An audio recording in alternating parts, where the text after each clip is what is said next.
मजबूर हो गया। 1998 में परमाणु बम के सफल परीक्षण के बाद भारत और पाकिस्तान दोनों ही एक परमाणु संपन्न देश थे। दो परमाणु संपन्न देशों के बीच यदि युद्ध होता है तो ये काफ़ी घातक हो सकते हैं। इसलिए इसको समझते हुए और काफ़ी दूरदर्शी सोच रखने वाले हमारे प्रधानमंत्री अटल बिहारी वाजपेयी 21 फरवरी 1999 को बस द्वारा दिल्ली से लाहौर के लिए रवाना हुए और एक लाहौर समझौते पर हस्ताक्षर हुआ 21 फरवरी 1999 को। और जब अटल बिहारी वाजपेयी लाहौर में बस से उतरे तो बहुत ही गर्मजोशी से उनका स्वागत किया गया। दोनों देशों ने कहा कि अतीत में हमने जितने भी युद्ध किए हैं उसे भुलाकर हम सब अब एक सह अस्तित्व पे आगे बढ़ेंगे और हम बहुत ही जल्दी मिल बैठकर कश्मीर मुद्दे को सॉल्व कर लेंगे, इसमें बिना किसी देश को इंटरफेयर किए। अटल बिहारी वाजपेयी को 21 तोपों की सलामी दी गई, लेकिन कोई भी हिंदुस्तानी ये नहीं जान रहा था कि ये 21 तोपों की जो सलामी दी जा रही है भारत के प्रधानमंत्री के सम्मान में, ठीक 3 महीने बाद यानी मई में यही तोपें भारतीय सैनिकों के सीने पर गिरेंगी। लाहौर में जब हमारे प्रधानमंत्री अटल बिहारी वाजपेयी थे तो उस समय पाकिस्तान के जनरल परवेज मुशर्रफ ये कह रहे थे कि हम उन्हें सैल्यूट नहीं करेंगे। भाई मत करिए ना तुम्हारे सैल्यूट के हम लोग भूखे हैं। लेकिन ये जो था, ये आदमी इतना बड़का, ये इसको तो इसी के देश में फांसी की सजा हुई है। इसने खुद अपने प्रधानमंत्री नवाज शरीफ का तख्ता पलट करके खुद राष्ट्रपति बन गया था वहां पे। तो ये इसने क्या किया, एक प्लान बनाया, ऑपरेशन बद्र, अल बद्र प्लान जो थी वो कारगिल जिले में थी। वो 4 सेक्टर में थी। उसको एक्चुअली जिला कारगिल होने की वजह से उसका नाम कारगिल दे दिया। देखिए ये लाइन ऑफ कंट्रोल जो है, यहां से श्रीनगर से लेह तक एक सड़क जाता है 1A, नेशनल हाईवे 1A। अब पाकिस्तान का जो प्लानिंग क्या था कि ये हाईवे को हमको कैसे भी काट देना है। ये हाईवे काटने का 2 मकसद था। एक हाईवे को यहां से काट दीजिए और एक ये एरिया से, ताकि यहां से कोई सियाचिन में ना जा सके।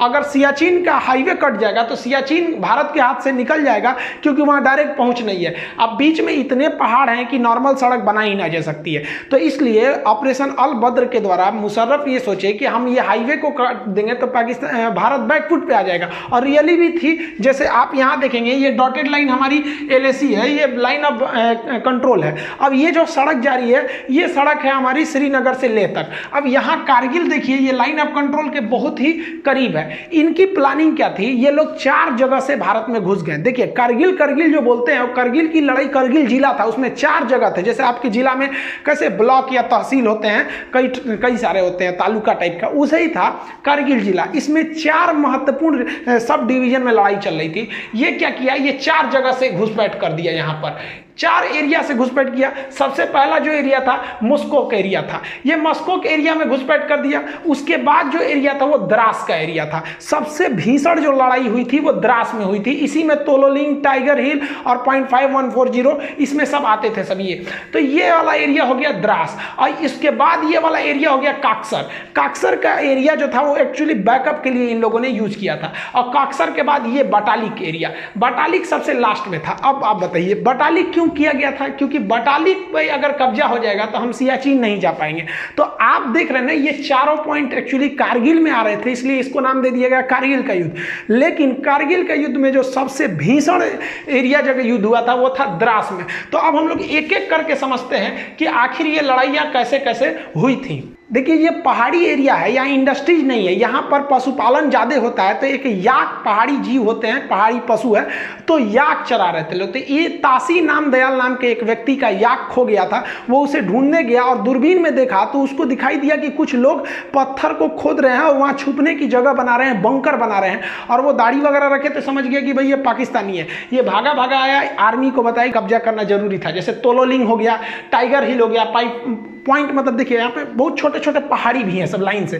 तो इसका अलग अलग नाम ना देके सेना के मानचित्र में उसका नाम दे दिया गया 0.5140। और एक और पॉइंट है 0.4590। ऐसे कई ठो पहाड़ियां हैं सब, और ये पूरा मिला देते हैं ना तो ये एरिया बनता है द्रास।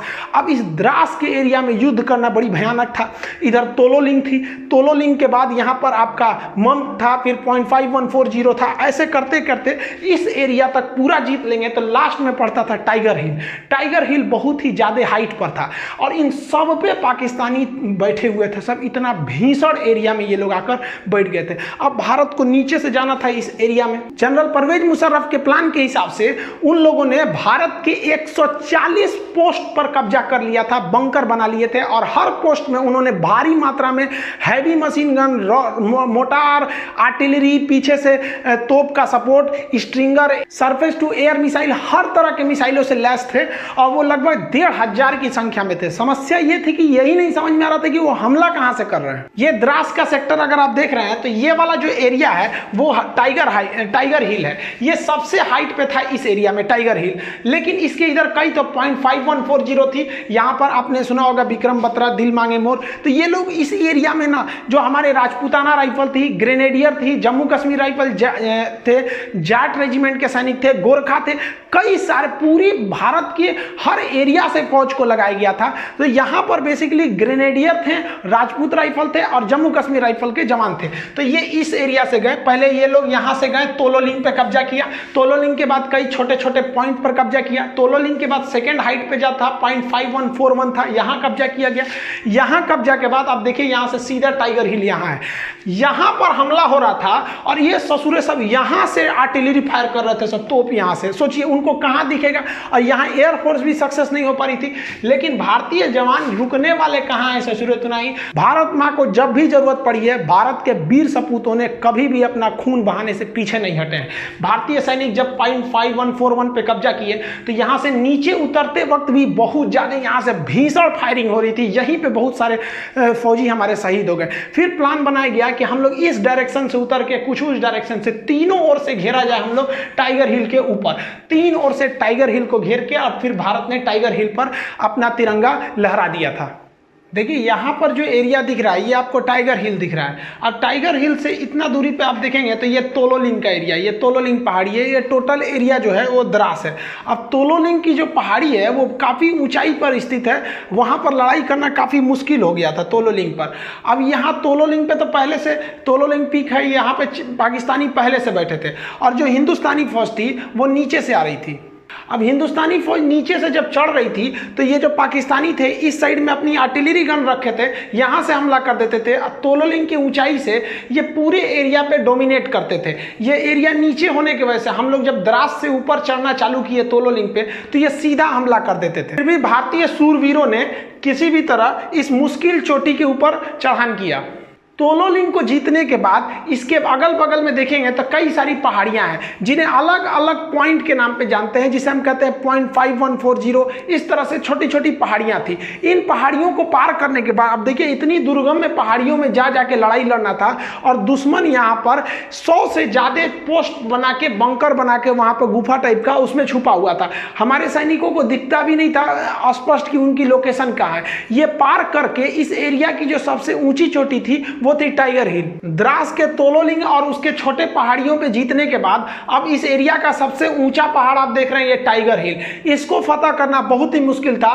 टाइगर हिल पे हमारे जो जम्मू कश्मीर राइफल, जो राजपूताना राइफल रही, हमारी जो ग्रेनेडियर्स, इनकी पोस्ट पहुंची फौज पूरी तरह से। अब ये इतना सीधा चढ़ाई पे और यहाँ से ये लोग टोटल एरिया डोमिनेट कर रहे थे। इस वजह से इंडिया को जो थी कैजुअलिटी ज़्यादा हो गई क्योंकि ये पहाड़ पर वो पहले से छुपे हुए थे। एक तो इतनी ऊंचाई थी। अब आप सोचिए जो कुतुब मीनार है वो 240 यानी लगभग 250 फीट की ऊंचाई पर है और ये लड़ाई चल रही थी 18,000 फीट। आप 250 फीट कुतुब मीनार चढ़िएगा तो थक जाते हैं। ये 18,000 फीट पर दुश्मनों का आमना सामना मुकाबला था। उसपे से चोट्टो पाकिस्तानियों की फौज पीछे से तोप से फायरिंग कर रही थी, इनडायरेक्टली मोटार तोप, हैवी मशीन गन इत्यादि से। और इनको छुपने में एक सहायता होती थी क्योंकि रूल है कि जो ऊंचाई पर रहता है उन्हें युद्ध में ज्यादा फायदा मिलता है। इसीलिए टाइगर हिल को तीन ओर से घेर लिया गया। तीनों ओर से घेरने के बाद जब टाइगर हिल पर कब्जा हुआ तो समझने लगा कि भैया द्रास का एरिया जो है ना अब पूरी तरह से इंडिया के डोमिनेंस में था।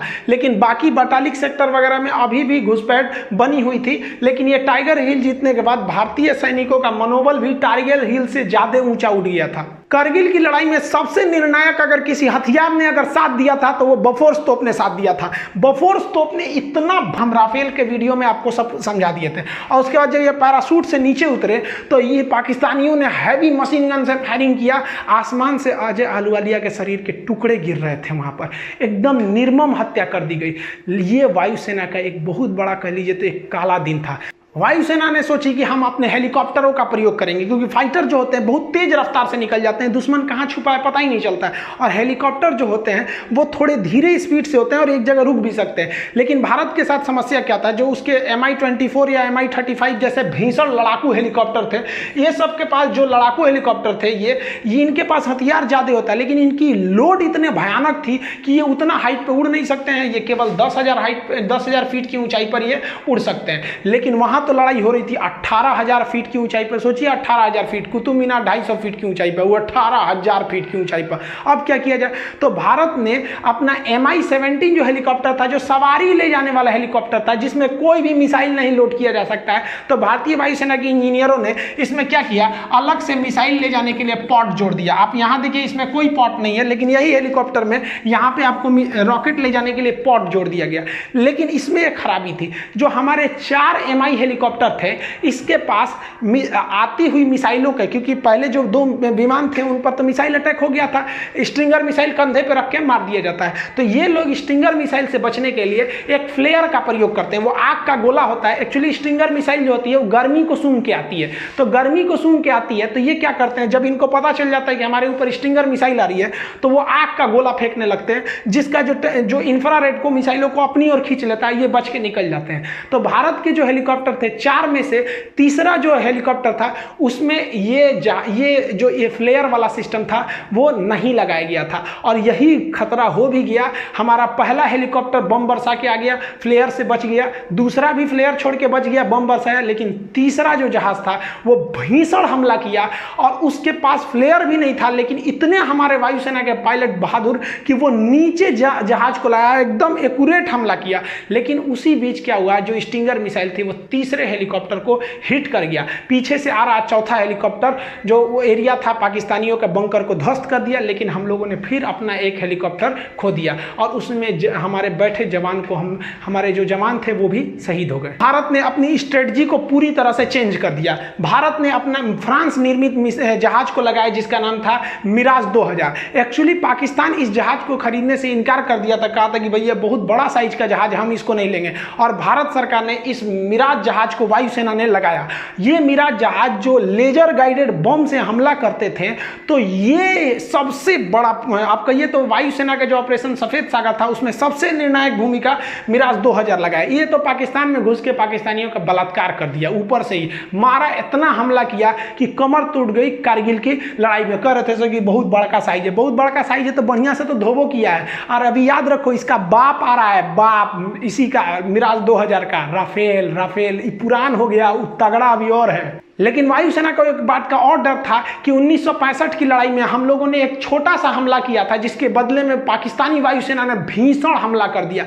इस बार उनके हमले से डर नहीं था। एक्चुअली दिक्कत क्या था कि पाकिस्तानी घुसपैठिए जो थे, उनकी नॉर्मल लाइट इन्फेंट्री के जो जवान थे वो घुस चुके थे पूरी हथियार को लेकर, और हम लोग को दिख भी नहीं रहा था। और अगर वायुसेना भारत की या पाकिस्तान की दोनों घुस जाएगी तो इसमें सबसे बड़ा फायदा क्या होगा, नीचे के घुसपैठियों को भारत देश बचाएंगे।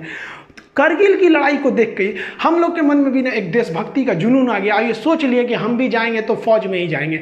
इसीलिए हम लोग, मैं जब 10th पास किए तो एनसीसी किए। एनसीसी में सी सर्टिफिकेट, फायरिंग वगैरह सब वहीं सिखाया, हथियार के बारे में हम लोग को। उसके बाद एनडीए का एग्जाम दिए हैं लोग, ताकि हम लोग जाके एक ऑफिसर रैंक की जॉब ले सकें आर्मी में। तो एनडीए का जब आप एग्जाम देंगे ना, तो एक सर्विस सिलेक्शन बोर्ड होता है SSB, वो इंटरव्यू लेती है 5 दिन का। उसके बाद आगे आपको रोक लेती है मेडिकल के लिए। तो हम इलाहाबाद गए थे SSB इंटरव्यू देने के लिए, वहाँ चेस्ट नंबर वगैरह सब मिलता है। तो वहाँ पे जब गए थे तो इंटरव्यू वगैरह में, लेकिन बाद में काफ़ी खुशी हुआ वहाँ पे कि हम यहाँ आ गए, कुछ ही दिन बाद हम फौज में ऑफिसर हो जाएंगे। लेकिन क्या हुआ कि जब मेडिकल में गए ना, तो मेरा हाथ टेढ़ा है। अगर आप देखेंगे ना, मेरा हाथ काफ़ी टेढ़ा है, यहाँ पे 21 डिग्री का एंगल है। मेडिकल अनफिट के वजह होने की वजह से हमको छाट दिया गया। मेरी ज़िंदगी का ना एक सपना ही टूट गया। भाई फौज में जाना चाहते हैं। हम काफ़ी फ्रस्ट्रेट हो गए थे। तो हमारे जो एनसीसी के सर थे, सूबेदार सुनील सिंह राजपूत, वो राजपूत रेजिमेंट के थे, उनको कॉल किए कि सर हम एनडीए में, अब हम हमारा हाथ तो टेढ़ा है, अब तो हम कभी नहीं जा सकते, ना एनडीए से जा सकते ना सीडीएस से। कहे कोई बात नहीं, तुम आगे अब फर्दर कुछ और देखो, क्योंकि एपीजे अब्दुल कलाम भी गए थे तो उनका भी सिलेक्शन नहीं हुआ था। तो जब इतने महान लोग का नहीं हुआ तो थोड़ा सा अपने आप को समझाने का एक हिम्मत आया कि नहीं, अब हम भी कुछ कर सकते हैं देश के लिए। इन्होंने बहुत कुछ किया, हम लोग तो इनके पैर के धूल के बराबर भी नहीं है। हम आप सबसे कहना चाहेंगे कि जहां भी रहें आप फौजियों के लिए एक रिस्पेक्ट बनाए रहे। हम लोग के घर के आगे से जब कारगिल के वक्त में गाड़ियां भर भर के जाती थी ट्रेन ना, हम लोग ट्रेन के ट्रैक के किनारे खड़ा होकर सब लोग सैल्यूट करते थे, जय हिंद सर। छोटे छोटे हम लोग थे। तो अभी भी आप भी जहाँ रहिए उनके रिस्पेक्ट करिए, क्योंकि वो वहाँ खड़े हैं